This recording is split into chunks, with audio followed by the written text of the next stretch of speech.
Hallelujah, Jesus. Hallelujah. Puri ng Diyos sa umagang ito. Hallelujah. Dayaw ng Diyos. Diyos ng hari ng mga hari, makapangyarihan sa lahat. Diyos ang gumawa ng langit at ng lupa. Diyos nagbibigay ng hangin sa ating ilong. Purihin ang Diyos. Hallelujah. Hallelujah, Jesus. Magandang umaga sa lahat ng nilalang na minamahal ng Diyos, na nais ng Diyos iligtas. Dahil mahal tayo ng Diyos, hindi pinagkait ng Diyos na ibinigay sa atin ang kanyang bugtong na anak upang sumampalataya sa kanya ay hindi mapapahamak kundi magkaroon ng buhay na walang hanggan. Hallelujah! Kaya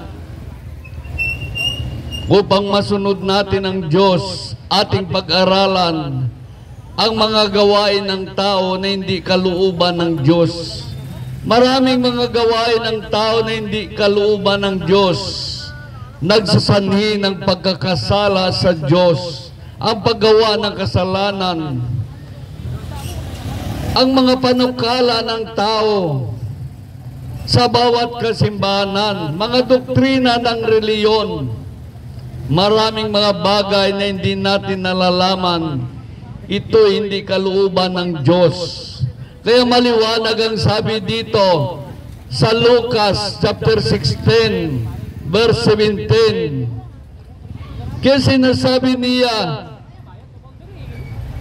sinabi niya sa kanila, kayo'y nagpapanggap na matuwid sa harapan ng tao, ngunit nasa liksik ng Diyos ang inyong mga puso, sapagat ang tinuturing na mahalaga ng mga tao ay kasuklam-suklam sa harapan ng Diyos. Napakaliwanag. Itinuturing ng mga tao ay kasuklam-suklam sa harapan ng Diyos. Kaya naman liwanag ang sabi dito, ang tinuturing ng mga tao ay kasuklam-suklam sa harapan ng Diyos. Kaya nga sinabi dito sa unang Pedro chapter 4 verse 18, tulad ng sasaad sa kasulatan, kung ang matuwid ay halos hindi maligtas, ano kaya ang kahinatnan ng mga makasalanan at hindi kumikilala sa Diyos? Napakaliwanag ang sabi dito, kung ang matuwid ay halos hindi maligtas, ano kaya ang kahinatnan ng mga taong hindi kumikilala sa Diyos? Bakit hindi maligtas ang mga matuwid? Dahil ang sabi dito sa Lucas chapter 16 verse 15, kaya sinabi niya sa kanila, kayo ang nagpapanggap na mga matuwid sa harapan ng tao, ngunit nasa liksik ng Diyos ang iyong mga puso, sapagkat ang itinuturing ninyong mahalaga ay kasuklam-suklam sa Diyos. Kaya pag-aralan natin ito upang malaman ninyo kung ano ang kasuklam-suklam sa harapan ng Diyos. Hallelujah! O Diyos na makapangyarihan sa lahat, narito na naman kami upang mag-aral ng iyong salita. Salita nagbibigay buhay, pag-asa, buhay na walang hanggan. Buksan mo ang aming mga espiritual na mga mata, espiritual na pandinig. Bigyan mo kami ng karunungan espiritual upang maunawaan namin ang iyong salita. Salita nagbibigay buhay, pag-asa, buhay na walang hanggan. O Diyos, ikaw aming guro, nagtuturo ng aralin. Kaya kung ano man ang plano ng dyablo sa lugar na ito, ay aking ginigiba, winawasak, sa pangalan ni Jesus, through the power of the blood of Jesus, at sa kapangyarihan ng patnubay ng banal na Espiritu Santo. Hallelujah, purihin ka, O Diyos, hallelujah. Kaya napakaliwanag ang sabi dito sa Lucas. Kaya ang sinasabi niya sa kanila, kayo'y ang nagpapanggap na mga matuwid sa harapan ng mga tao, ngunit nasa liksik ng Diyos ang laman ng inyong mga puso, sapagat ang ditinuturing na malaga ng mga tao ay kasuklam-suklam sa paningin ng Diyos. Ano ba ang kasuklam-suklam sa paningin ng Diyos? Sabi naman sa Deuteronomy chapter 7 verse 5, susunugin ninyo ang kanilang mga disdiyusang ribulto, huwag ninyo pag-imbutan ang pilak ginto ginamit ng mga iyon, sapagat siya'y maging patibong sa inyong kahulugan. Dahil sa inyong kasuklam-suklam, dahil iyon ay kasuklam-suklam kay Yahweh, huwag kayong umuwi ng anumang bagay na kasuklam-suklam, sapagat ito'y maging dahilan ng pagsumpa niya sa inyo. Lahat tulad ng noong una, sisinumpa sila. Kaya dapat ituring kasuklam-suklam. Ito'y pala kasuklam-suklam sa harapan ng Diyos. Kasuklam-suklam. Ito'y pinagbabawal ng Diyos. Diyos ang may sabi nito, binabasa natin. Hindi atin ito, kundi ito'y katotohanan. Masakit na katotohanan na daya tayo ng ating mga reliyon. Dahil ang sabi dito, ito'y kasuklam-suklam ang pagsamba sa ribulto. Dahil sabi dito sa Exodo, chapter 20, huwag kayong magkaroon ng ibang Diyos maliban sa akin. Sabi sa verse 4, huwag kayong magkaroon ng disdiyusan o kaya larawan o ribulto ng anumang nilalang nasa langit at nasa lupa. Huwag kayong yuyukod o magsamba sa alinmang mga disdiyusang iyan, sapagat ako si Yahweh ay mapanibuguin. Paparusahan ko ang lahat na ayaw sa akin, pati ang kanilang mga anak, hanggat sa ikaapat salinlay. Ito'y kasuklam-suklam, maliwanag ang sabi sa Lucas. Kaya sinabi naman dito sa Lucas, kaya sinabi niya sa kanila, kayo ang nagpapanggap na matuwid sa harapan ng mga tao, ngunit nasa liksik ng Diyos ang inyong mga puso, sapagat itinuturing na mahalaga ng mga tao ay kasuklam-suklam sa paningin ng Diyos. Ito'y hindi kalooban ng Diyos.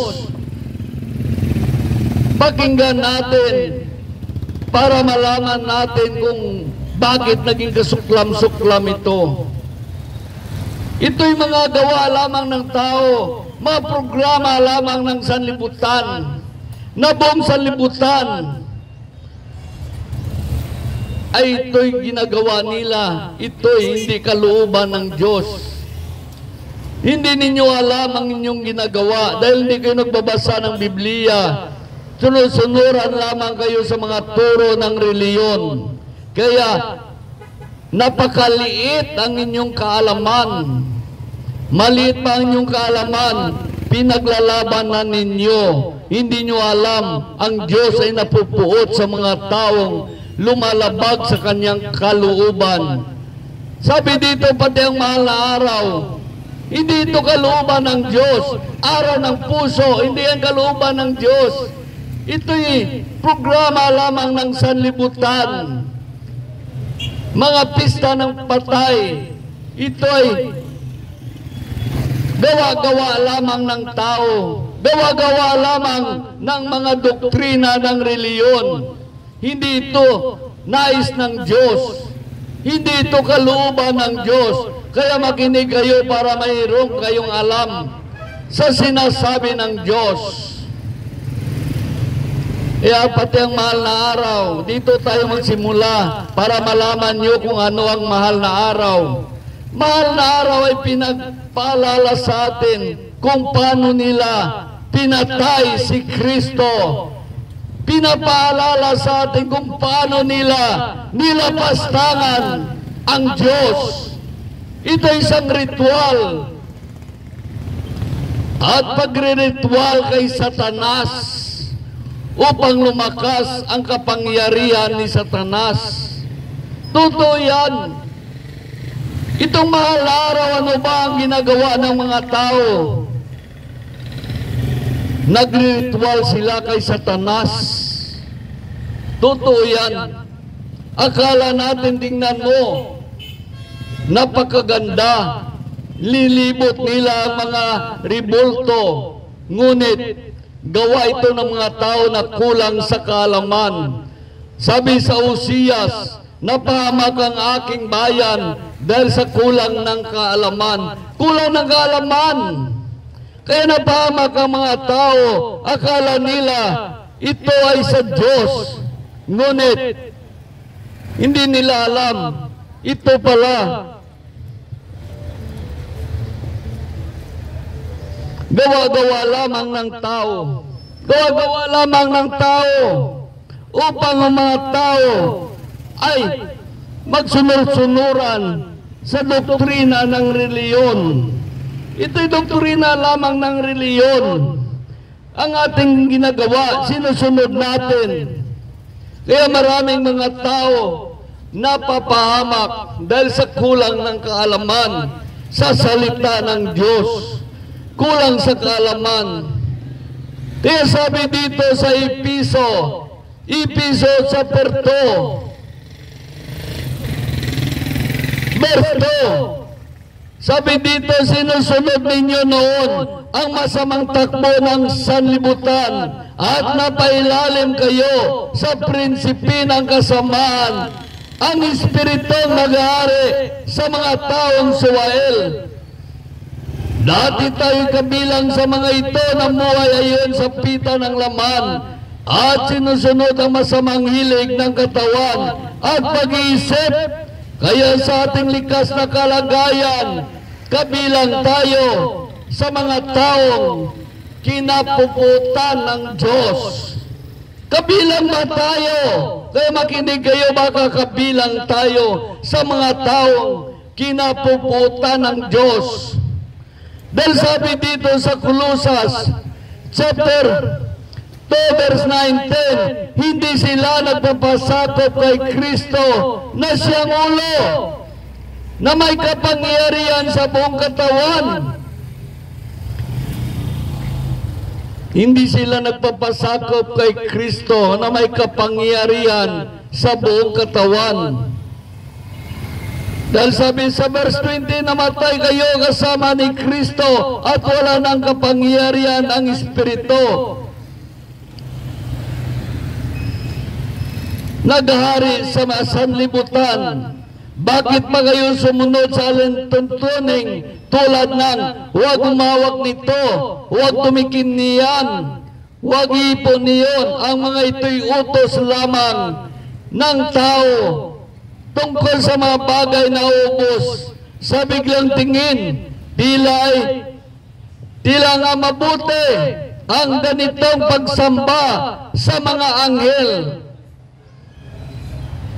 Ang maling ginawa nila, pagpakumbaba at pananakit sa katawan, ngunit ito ay hindi nakakapigil sa pagmamalabis ng laman. Totoo yan pag Birnis Santo, sa araw ng mahal na araw, maraming mga tao naglilibot, sinusugatan nila ang kanilang katawan. Ang akala nila sa ganung paraan ay mapatawad sila. Yan ay isang maling pagkakilala ng kaligtasan. Kung nais mo maligtas, magsisi ka. Ang pagsisisi mo ay galing sa iyong puso at hindi mo nagagawin muli ang iyong ginagawang kasalanan. At sumunod sa Diyos, umiwas sa lahat ng ginagawa mo noon. Yan ang tunay na pagsisisi, hindi isang pananakit sa katawan, isang palabas lamang upang pangain ang ating mga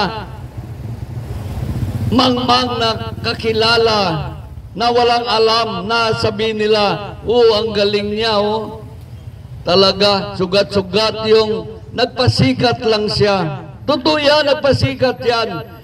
Hindi yan kalooban ng Diyos. Ang Diyos ay napupuot sa mga ganyang gawain.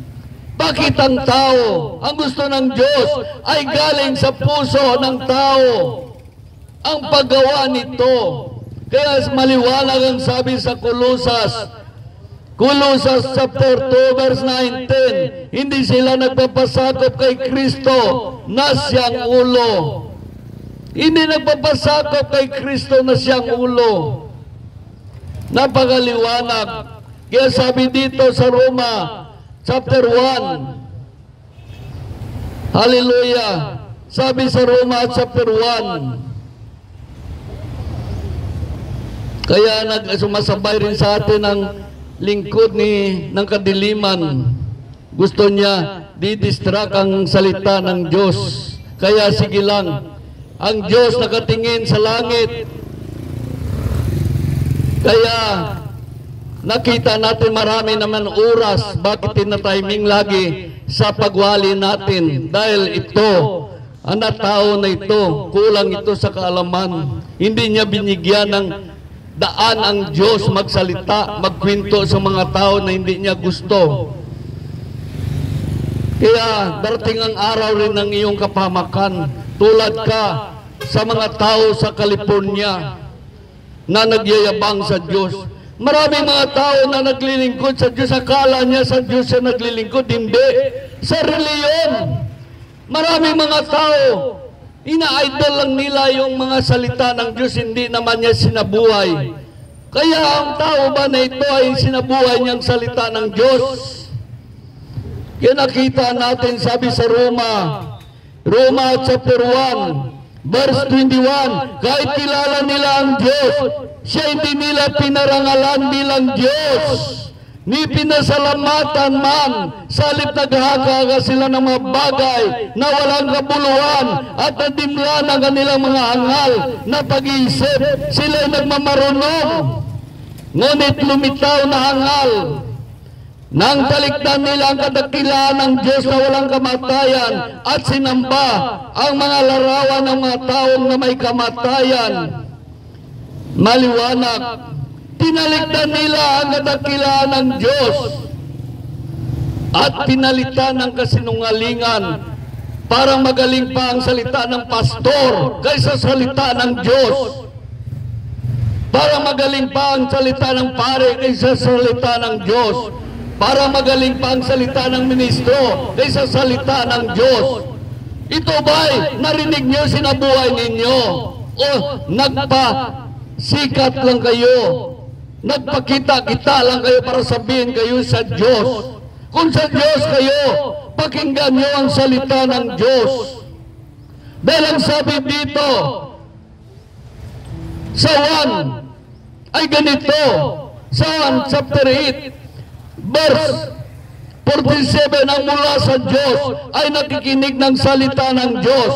Ngunit hindi kayo mula sa Diyos, kaya hindi ninyo pinapakinggan ang salita ng Diyos. Yan ang mga hindi mula sa Diyos. I-timing niya ang mga pangangaral ng Diyos at mag-distract. May pag-agawan. Ganyan ang mga reliyon. Nagpag-agawan. Akala mo maligtas niya ang mga tao, hindi. Bakit nagpag-agawan siya? Dahil gusto niya pira. Pira ang tingin niya sa tao, kaya nagpag-agawan. Hindi kaligtasan ng tao. Ganyan ang mga tao ngayon. Nasa ilalim sila ng pamahala ng prinsipi ng kadiliman. Dahil ang sabi dito sa Efeso chapter 2, verse 2, sinunod ninyo no na masamang takbo ng sanlibutan, ito at napailalim kayo sa prinsipi ng kasamaan, ang espiritu naghari sa mga taong suwail. Baka isa ka lang suwail na nag-idol-idol sa kabutihan ng Diyos, kaya hindi mo na alam na ikaw ay ginagawa mo na ang gawain ni Satanas. Marami yan na mga kasimbahanan dahil sa doktrina na kanilang nalalaman, maling katuruan, turo ng kasinungalingan, maling aral at maling katuruan. Dahil sabi sa Mateo ay ganito, Mateo, sana sinabuhay ninyo ang mga narinig ninyo na yan. Baka naman ay distraction lang ginagawa nyo. Diyos pa, ginawa nyo ng ganyan. Kaya sabi dito sa Mateo chapter 6 verse 5, at kapag pag nanalangin kayo, huwag kayong tumulad sa mga mapagimbabaw.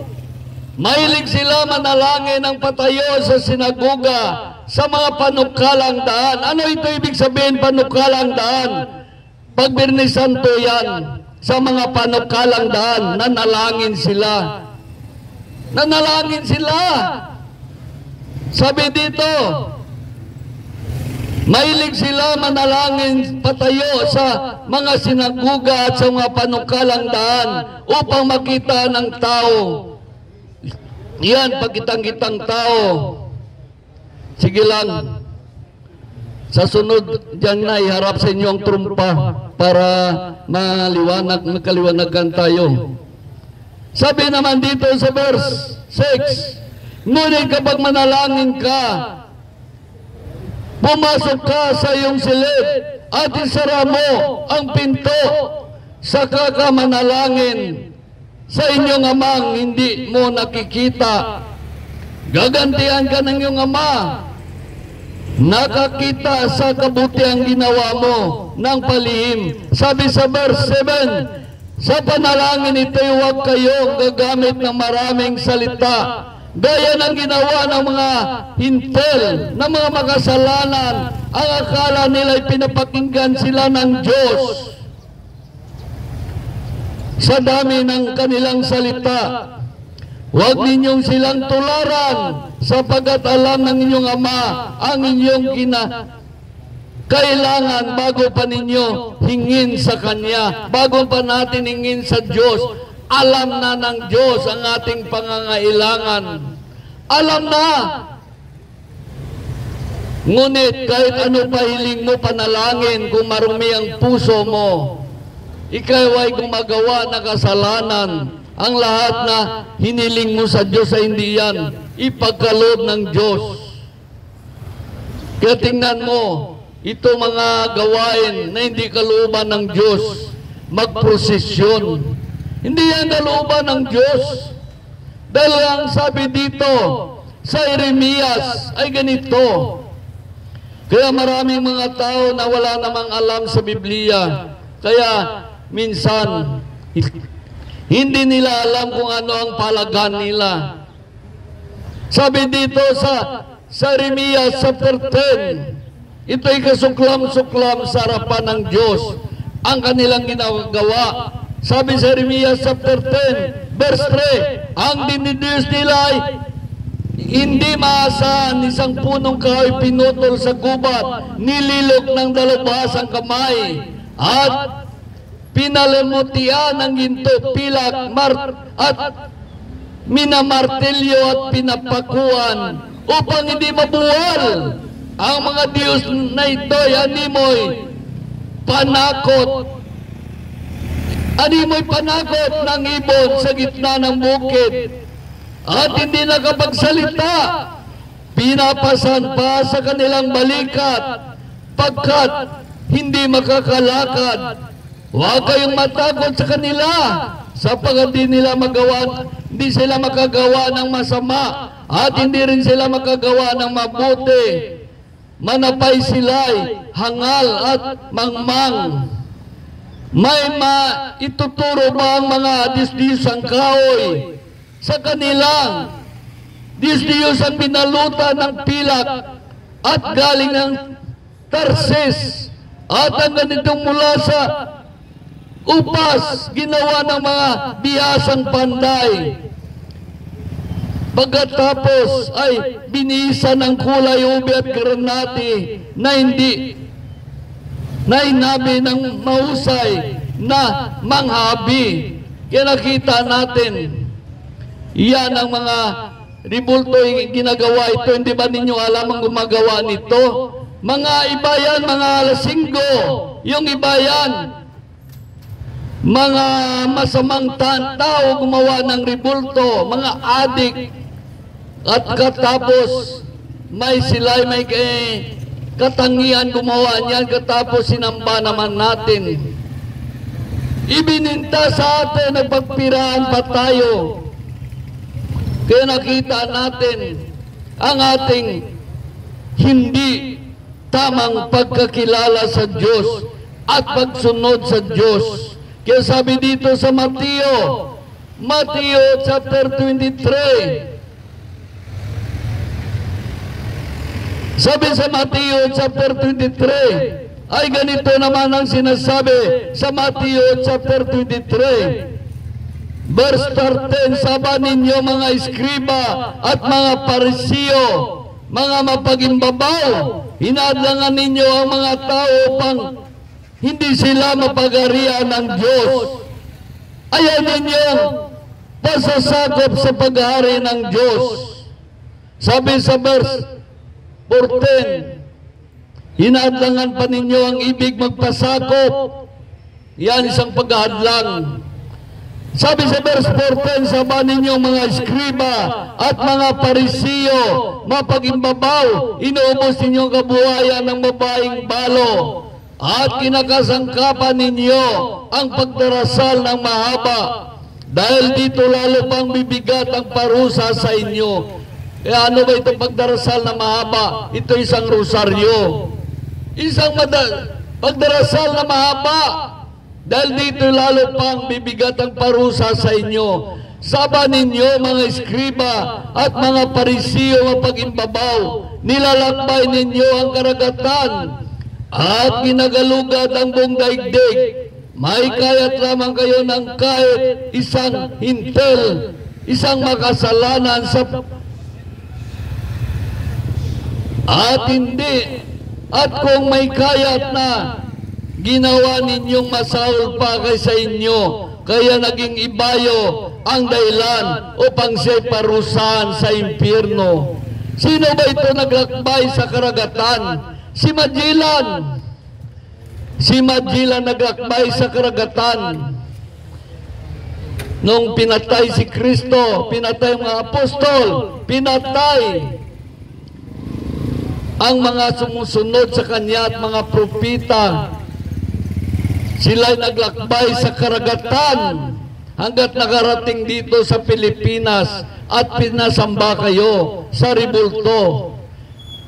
Kaya maliwanag ang sabi dito, ang panampalataya nila ay galing kay Magellan, hindi kay Kristo.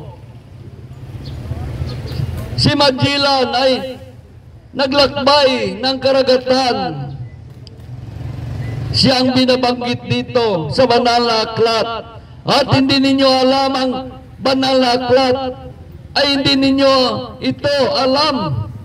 Nangyari sa ating mga ninuno. Sila ay pinatay ng mga Kastila noong unang panahon. Kung hindi nila tatanggapin ang isang Kristiyano na dala nila at pinasamba ang mga tao sa ribulto. Bago mangyari ito, pinatay muna si Kristo, pinatay muna mga apostol, pinatay mga propeta at lahat na sumusunod kay Kristo. bago maglakbay sa karagatan ng mga Romano.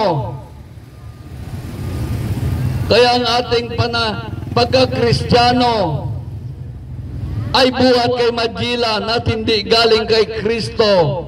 Dahil ang tunay na Kristiyano ay hindi sumasamba sa ribulto. Ang sabi ng mga gawa ay ganito. Sabi sa gawa ay ganito. Gawa chapter 17 verse 29.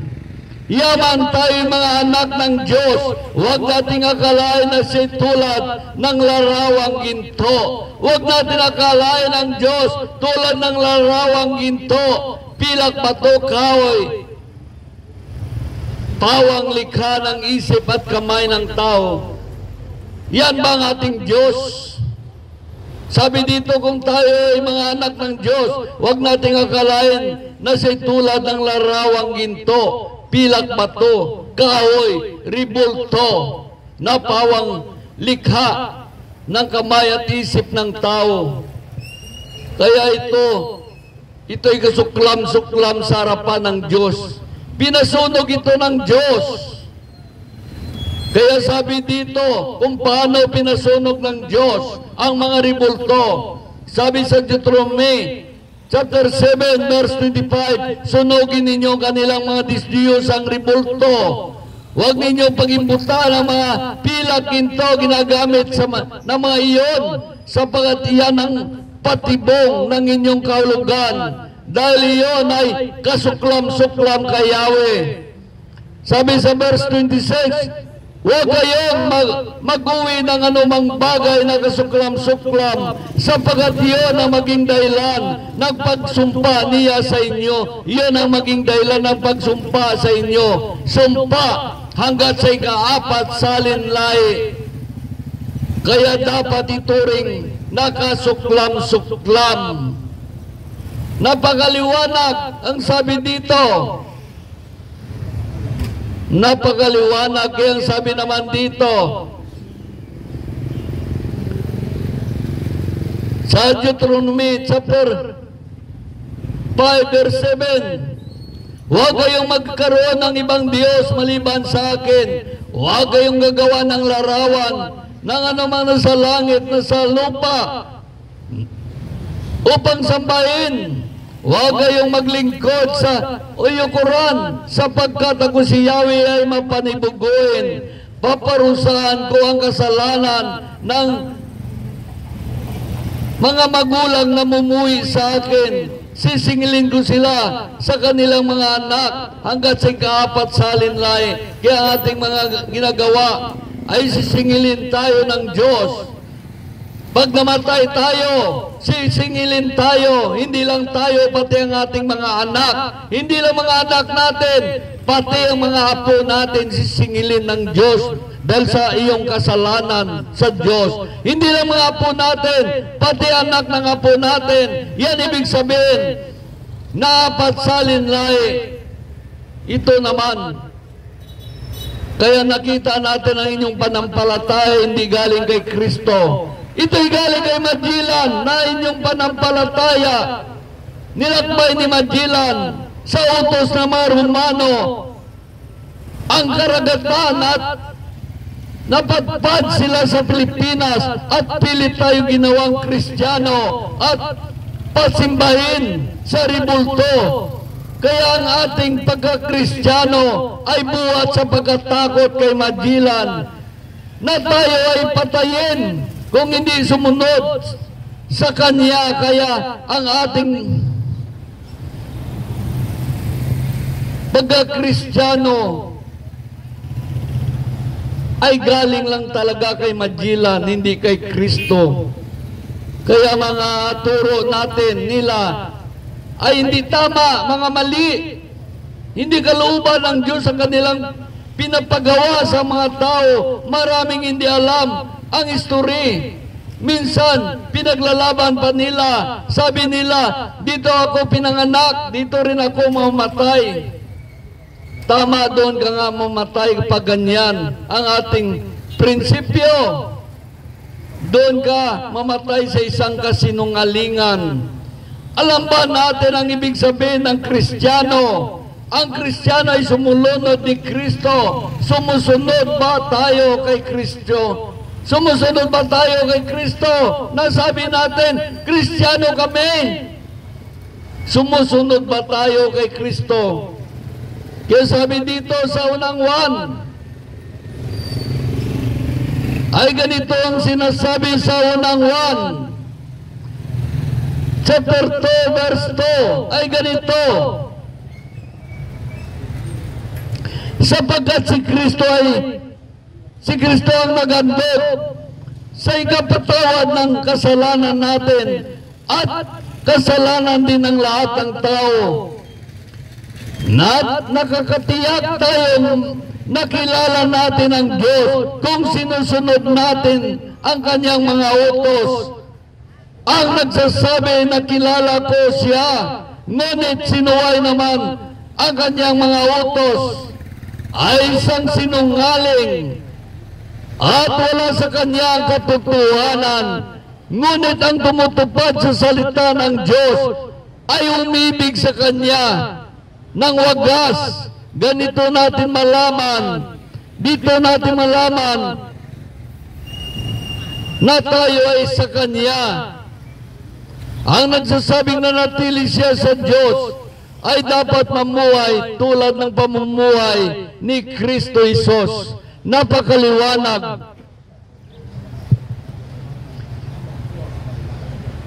Ang nanatili sa Diyos dapat mamuhay tulad ni Kristo Jesus. Tulad ni Kristo Jesus. Tayo ba ay namuhay tulad ni Kristo Jesus? Tayo ba nagsasabi na Kristiyano, tulad ba tayo ni Kristo Jesus? Ang ating pamumuhay, huwag nating dayain ang ating sarili. Ang Diyos ay hindi natin madadaya ni numan. Kaya huwag nating dayain ang ating sarili. Maraming mga tao nagsabi, Kristiyano ako, anak ako ng Diyos. Gaano katotoo na ikaw ay anak ng Diyos? Kung anak ka ng Diyos, pakinggan mo ang salita ng Diyos. Huwag kang magpalagbag sa salita ng Diyos. Sundin mo ang salita ng Diyos. Pakinggan mo ang salita ng Diyos kung ikaw ay anak ng Diyos. Napakaliwanag. Ang napakaliwanag ang sabi dito. Sabi naman sa 1 chapter 3, ganito. Unang 1, kung tayo ay anak ng Diyos. Sabi dito sa unang 1 chapter 3, verse 1 to 2. Sabi dito, isipin ninyo kung gaano kalaki ang pag-ibig sa atin ng Ama. Tinawag niya tayo mga anak ng Diyos. At yan ay totoo. Ito ang dahilan kung bakit hindi tayo nakilala ng makasanlibutan. Kaya maraming makasanlibutan, hindi na niya kinikilala ang gawain ng Diyos. Hindi niya kilala dahil siya makasanlibutan. Ibig sabihin, wala siya sa Diyos. Sabi dito, mga minamahal ngayon, tayo ay mga anak ng Diyos. Ngunit, hindi pa nahayag ang magiging kalagayan natin. Gayon man, alam natin ang pagparito muli ni Kristo. Tayo ay matutulad sa Kanya sapagkat makikita natin siya sa Kanyang likas na kalagayan. Kaya ang sino man may pag-asa sa Kanya ay magpakalinis. Tulad ni Kristo ay malinis, maliwanag. Ang sabi sa verse 9, ang tinanggap ng Diyos bilang anak niya ay hindi na nagpapatuloy sa pagkakasala sapagkat siya ay may bagong buhay na galing sa Diyos at yaman ng Diyos ang Ama niya. Hindi na siya maaaring magpatuloy sa pagkakasala. Dito natin makilala kung sino ang anak ng Diyos at kung sino ang anak ng Diablo. Anak ba tayo ng Diyos? Makinig kayo kung kayo ay anak ng Diyos. Ay ganito sabi sa mga Gawa. Gawa chapter 17. Verse 29, yamang tayo mga anak ng Diyos, huwag nating akalain na siya ay tulad ng larawang ginto, pilag bato, at kahoy na pawang likha ng kamay ng tao. Kung tayo ay anak ng Diyos, huwag nating akalain na siya tulad ng ribulto. Napakaliwanag.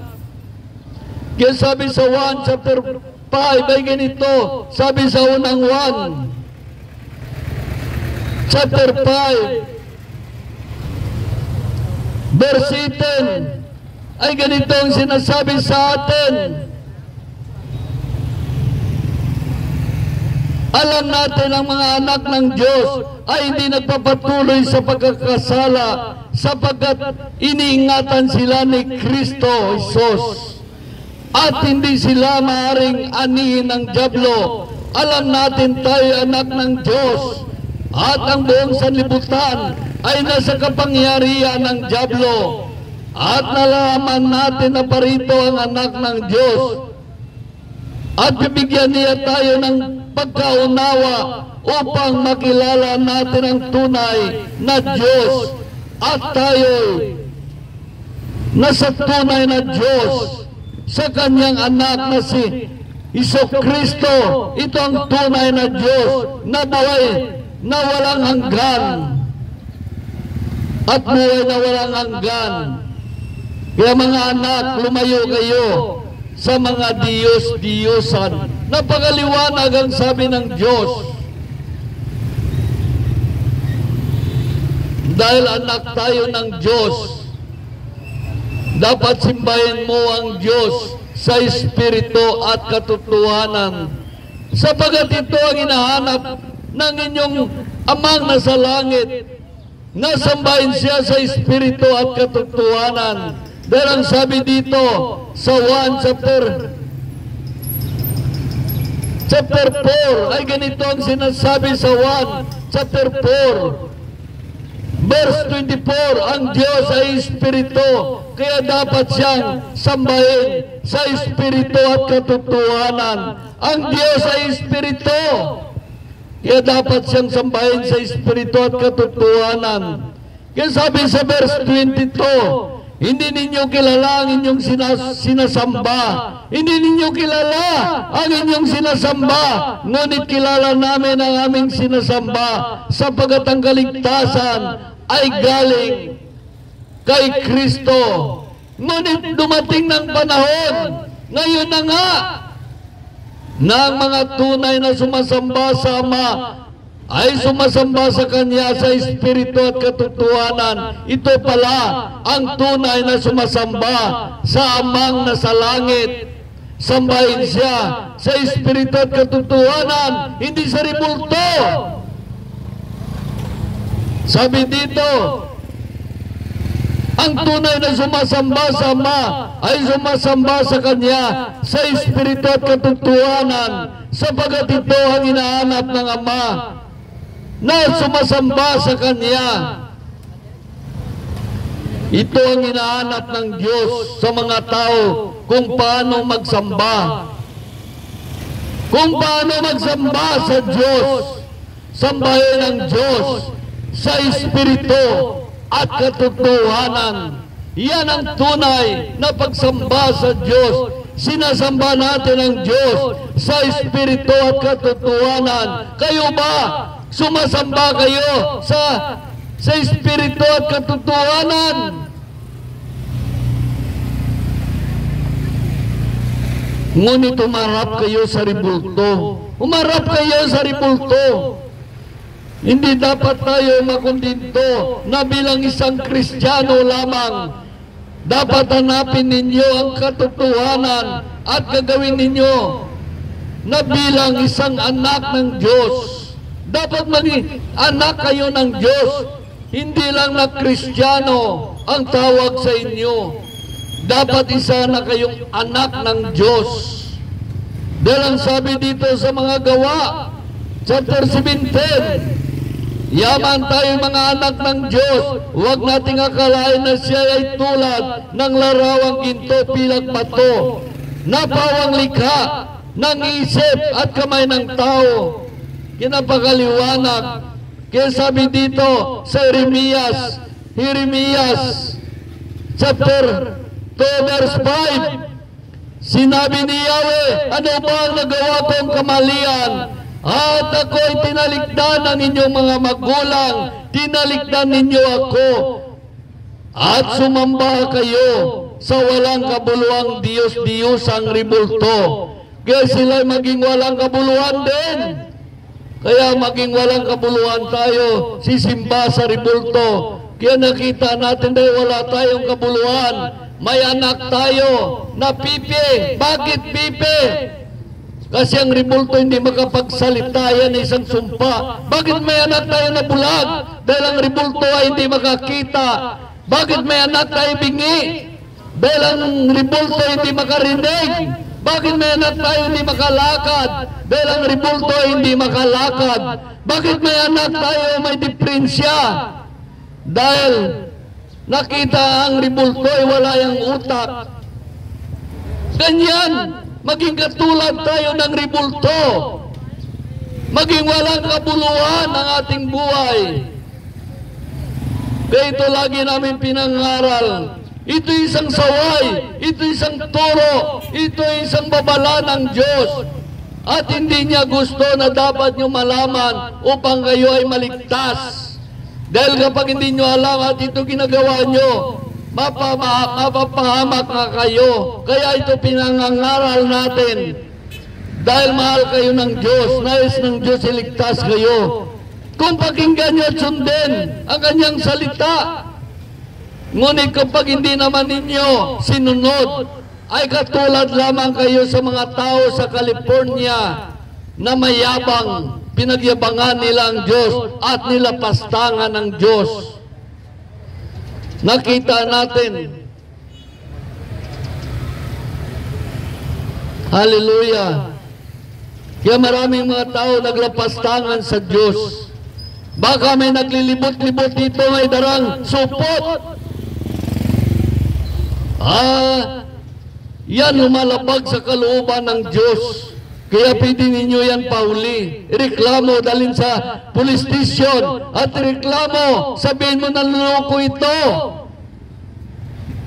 Mamaya baka maglibot-libot dyan, may dalang supot. Baka sabihin niya pa, nakasama niya ako. Hindi ko yan kasama ang balasubas na yan. Nag-isala ko dito. Hindi ko yan kasama. At nakuha namin ang kaligtasan na walang bayad, kaya pamahagi namin ito walang bayad. Pinagbabawal ng Diyos magdala ng supot.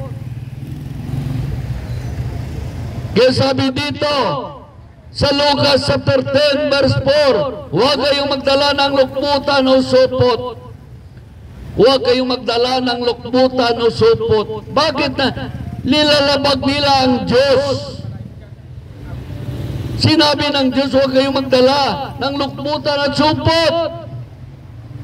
Kaya sabi dito sa Lucas chapter 6 verse 49, sabi sa verse 46, tinatawag ninyo akong Panginoon, Panginoon, ngunit hindi naman ninyo sinusunod ang sinasabi ko. Hindi naman ninyo sinusunod ang sinasabi ni Kristo na huwag kayong magdala ng supot.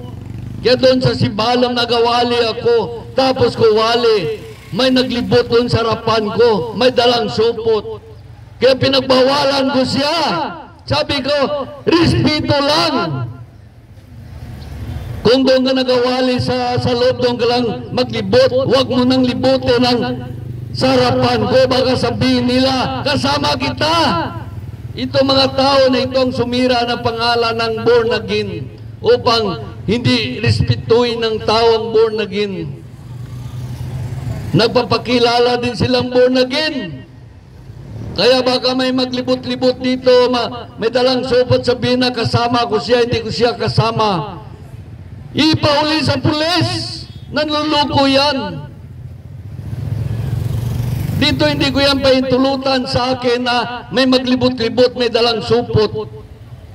At baka mamaya binulong-bulong niya pa sa tao na kasama ko yan.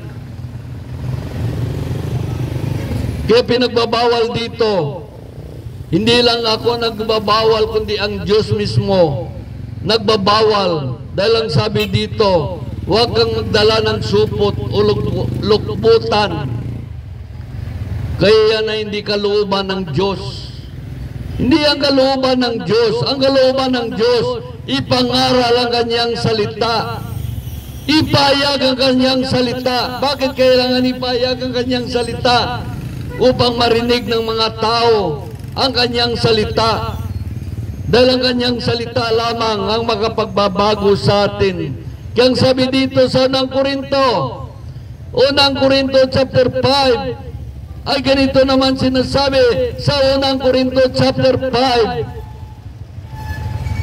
verse 11, ay ganito ang sinasabi, ang tinutukoy ko, huwag kayong makisama sa mga nagsasabing Kristiyano, ngunit nakikiapid, masakim, sumasamba sa Diyos-Diyusan, nanlalait, naglalasing, o nagnanakaw. Huwag kayong makisalo sa gayong tao. Maraming mga Kristiyano ganon. Nagpapakilala na Kristiyano kami, ngunit umiinom, nakikiapid, sakim, sumasamba sa Diyos-Diyusan, nanlalait, naglalasing. Huwag kayong makisalo sa gayong tao. Ito'y pinagbabawal ng Diyos. Yan may hindi kalooban ng Diyos na klaseng Kristiyano, mga salimpapaw na Kristiyano. Dahil ang sabi dito sa 2 Korinto chapter 10, ay sa ganito naman sinasabi sa 2 Korinto chapter 10, chapter 5 verse 10, ay ganito sinasabi ng Diyos, sapagkat ang bawat isa ay harap sa kuma ni Kristo upang tumanggap ng kaukulang ganti sa kanyang ginawa, mabuti man o masama, nang siya nabubuhay pa sa daigdig. Sabi sa Galatia chapter 1, ay ganito naman sinasabi sa Galatia chapter 7, Galatia chapter 7, chapter 1 verse 7, ay ganito naman sinasabi sa Galatia.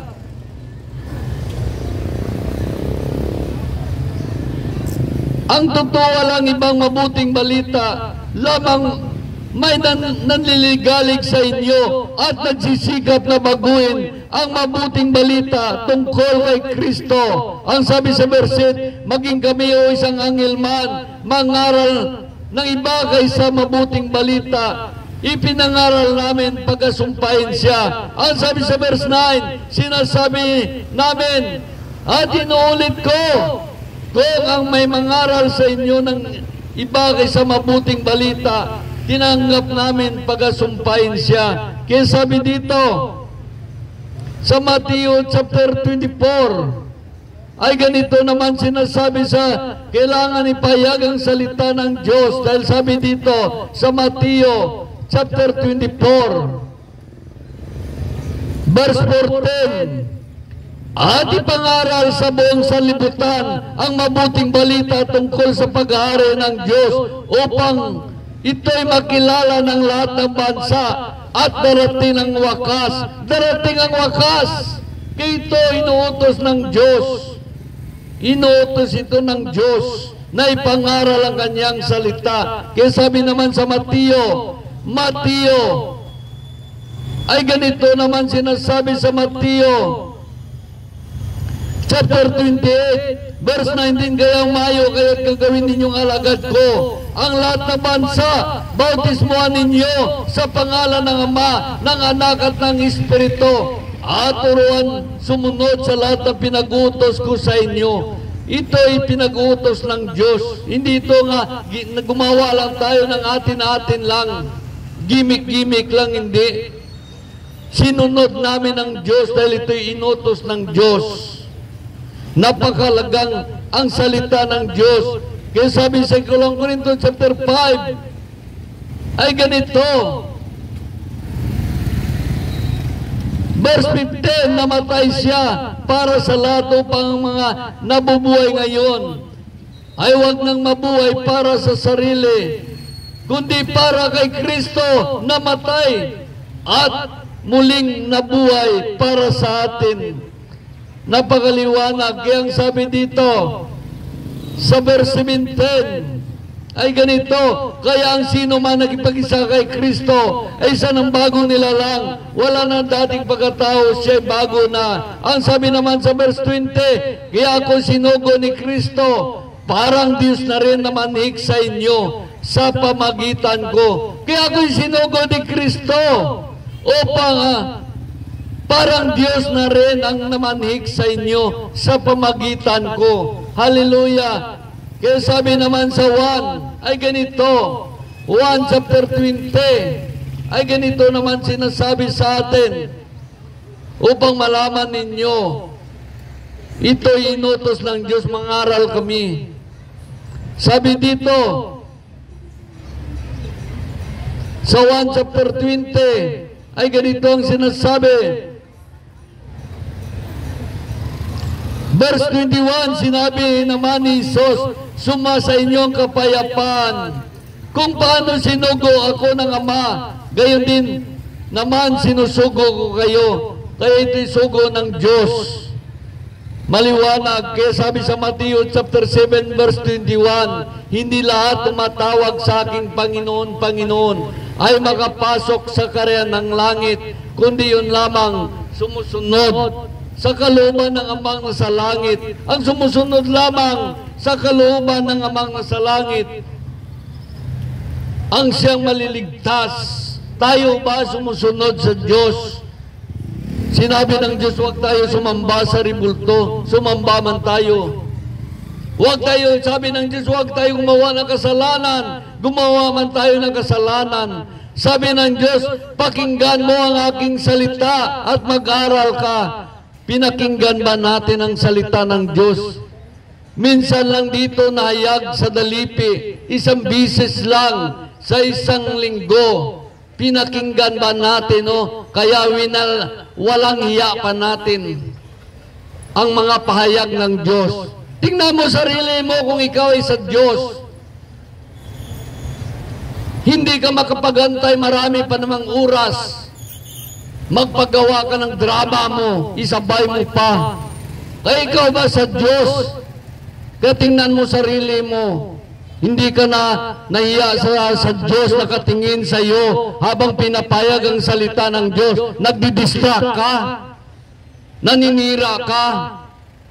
Hindi ba nahiya sa Diyos? Si Kristo nakatingin sa iyo. Milyon na anghel nakatingin sa iyo. Hindi ka nahiya sa Diyos. Kaligtasan ba ang bitbit mo? O kapamakan? Kaya ito lang aking na pinangaral sa inyo, ni-share sa inyo upang malaman nyo kung kayo ay isang distraksyon o kaya kayo naman ay isang sumunod ng Diyos. Hallelujah! Puri ng Diyos. Ang aming pangangaral dito hindi para sa sarili namin. Ito'y para sa Diyos. Na ipakita sa Diyos na sinusunod namin ang Diyos, hindi ang reliyon. At isabuhay ang kanyang salita. Pinakita namin sa Diyos na sundin ang kanyang mga utos, sinunod namin upang kami maligtas. Yan ang aming ginagawa. Kaya dapat mamuhay, sabi sa Episo, mamuhay tayo tulad ng isang matalino, hindi tulad ng isang mangmang. Mag-aaral ka ng salita ng Diyos, magbasa ka para makita mo na count mo. Hindi na akala mo Diyos noon ka rin kapag maganyan-ganyan ka, hindi. Reliyon mo ang pinopromote mo, hindi ang Diyos. Reliyon mo lang. Hallelujah! Sana may napulot kayong aral sa umagang ito. Mayroon dito kapatid natin, kahit nagtatrabaho siya, binibigyan niya ng panahon maglingkod sa Diyos. Hallelujah! Sasabihin sa inyo ang pag-ibig ng Diyos sa inyo, kung paano kayo iligtas ng Diyos at kung paano kayo mapapahamak. Hallelujah! Puri ng Diyos.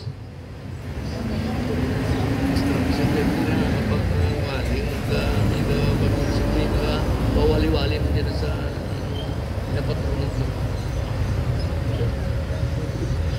Thank you, thank you. Praise God, hallelujah. Muli po, magandang tanghali sa ating lahat. Ang pagmamahal ng Diyos ay nasa sa inyo. May the peace of the Lord be with you and for everybody. Tulad po ng sinabi ng Diyos na ang kanyang daw salita ay makapangyarihan. Tulad ng sinabi ng Diyos sa